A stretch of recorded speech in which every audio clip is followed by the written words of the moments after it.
मिर्जा गालिब की 227वीं जयंती पर grand hotel Agra में बज्म में गालिब का आयोजन किया गया। रक्षा संपदा अधिकारी दीपक मोहन मुख्य अतिथि एवं डीजे कुंदन मोहन विशिष्ट अतिथि रहे। सर्वप्रथम हमारे पूर्व प्रधानमंत्री और अर्थशास्त्र के विख्यात विद्वान मनमोहन सिंह को 2 मिनट का मौन रखकर श्रद्धांजलि अर्पित की गई। इसके बाद प्रथम सत्र समाप्ति की घोषणा हुई और फिर द्वितीय सत्र मिर्जा गालिब को समर्पित रहा। कार्यक्रम का शुभारंभ मिर्जा गालिब की तस्वीर के सम्मुख क्षमा रोशन कर अरुण डंग, कुंदन मोहन, दीपक मोहन आदि ने किया।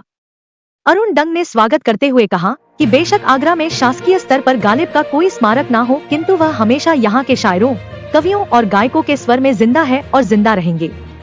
मनमोहन सिंह जी के बारे में बताते हुए अरुण ने कहा उन्हें भी शेरो शायरी से मोहब्बत थी और अपने कार्यकाल में कई शेरों को वो कोट करते थे। सुशील सरित ने संचालन करते हुए कहा एहसास तबस्सुम गालिब है, ख्वाबों का इशारा गालिब है, दुनिया में दूसरी दुनिया का भरपूर नजारा गालिब है।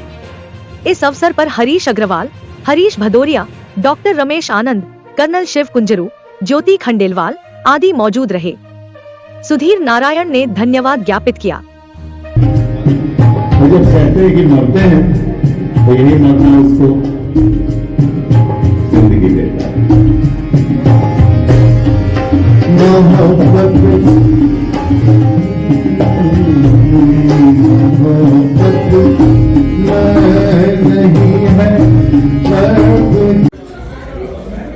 देखिए 27 साल पहले कुछ लोगों के साथ मिलके ये एक तय किया गया कि मिर्ज़ा गालिब, जिसको कि काफ़ी समय से कहा जाता था कि आगरे की गलियों में कहीं खो गए, आगरा वालों को उस फ़ख्र से नसीब कराने का एक उद्देश्य रखकर मिले।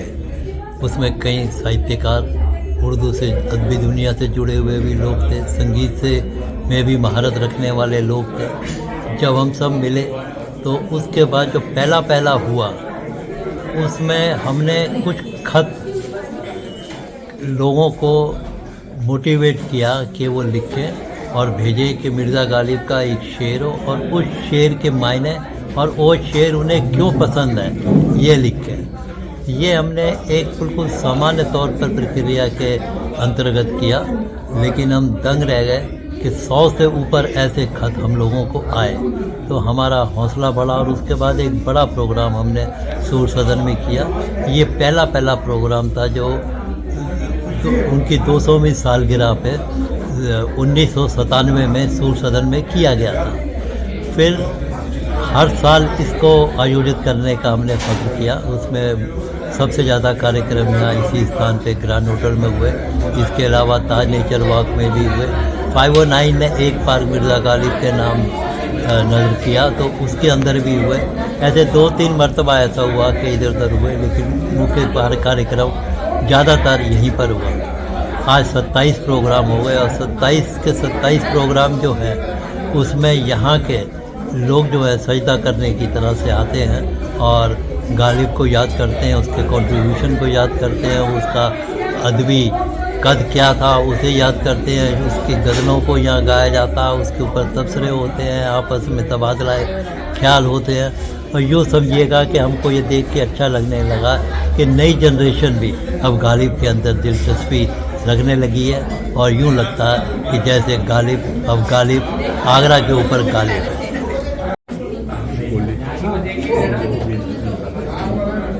227वीं जयंती पर यह हमारा 27वां कार्यक्रम था जो अनवरत चला आ रहा है सन 2000 से।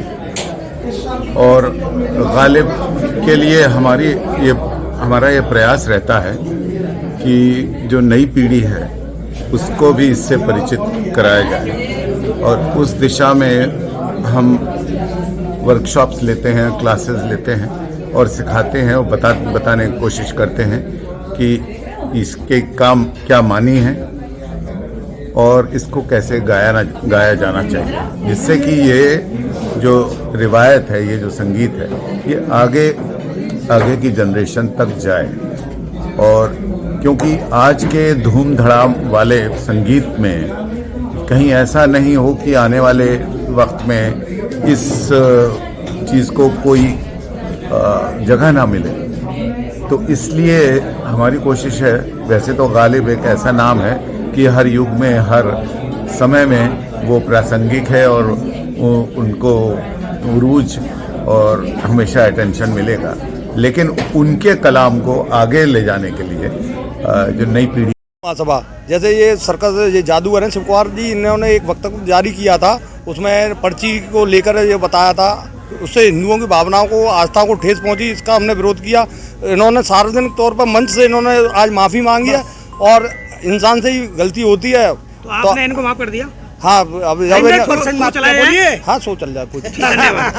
कर रहे हैं। देखिए, शिव कुमार जी द्वारा एक वक्तव्य जारी किया गया था जहां पर्ची निकालने को लेकर ढकोसला साबित करने की कोशिश की गई थी, किंतु इनको कहने का अर्थ वो नहीं था। इनका कहने का मतलब ये, जो कला वो करते हैं वो कला ये भी कर सकते हैं। ये वैदिक कला के नियम के अनुसार इन्होंने इस बात को स्वीकार किया कि ये सनातन धर्म का स्वागत करते हैं, सनातन धर्म में विश्वास रखते हैं। इसी को लेकर आज इन्होंने हिंदू महासभा कार्यकर्ताओं को स्वागत किया है। इनका शो बहुत अच्छा है और इनका कहने का मतलब ये बिल्कुल भी नहीं था। तो आगे आप इसका विरोध नहीं करेंगे? ना, आगे विरोध करने मतलब ही नहीं है। जब इन्होंने माफ़ी मांग ली, सार्वजनिक तौर पर मंच पर खड़े होकर माफ़ी मांग ली है, तो निश्चित तौर पर भूल इंसान से होती है। देखिए, मैं जादूगर शिव कुमार, मैं एक सनातनी हूँ, हिंदू हूँ और आस्था रखता हूँ गुरु लोगों में, बाबा लोगों में, और धर्म के प्रति तो मैं मर मिट सकता हूँ क्योंकि सनातन धर्म मेरी बात से कोई बड़ी शक्ति नहीं है। मेरे कहने का मतलब है कि चमत्कार को लेकर कोई प्रेस वार्ता से हमारी बात हुई थी चमत्कार के प्रति। सुनिए मैं क्या कह रहा हूँ, मैंने ये कहा कि हम चमत्कार करते हैं, ये पर्ची का खेल मैं स्टेज से करता हूँ, लेकिन मैं पाखंडवाद, अंधविश्वास नहीं फैलाता हूँ। मैं एक चमत्कार दिखाकर विज्ञान से जोड़ा इसको। अब इस बात को बहुत से लोग उल्टी समझ गए, मैं माफ़ी मांगता हूँ अगर किसी को बुरा लगे तो, क्योंकि मैं कलाकार हूँ, मैं कोई आध्यात्मिक गुरु नहीं हूँ। मैं एक सिर्फ कलाकार होने के नाते लोगों का मनोरंजन करता हूँ, मैं एक एंटरटेनर हूँ, सिर्फ मनोरंजन करता हूँ। मेरे ईश्वर के प्रति आस्था है, भगवान के प्रति आस्था है, गुरु लोगों के प्रति आस्था है। मैं भी तो वही हूँ, आप हो वही हूँ, मेरे भी भगवान श्री राम है, मैं भी हिंदू हूँ। क्या बात है, ऐसी कोई मेरा जय श्री राम, जय श्री राम।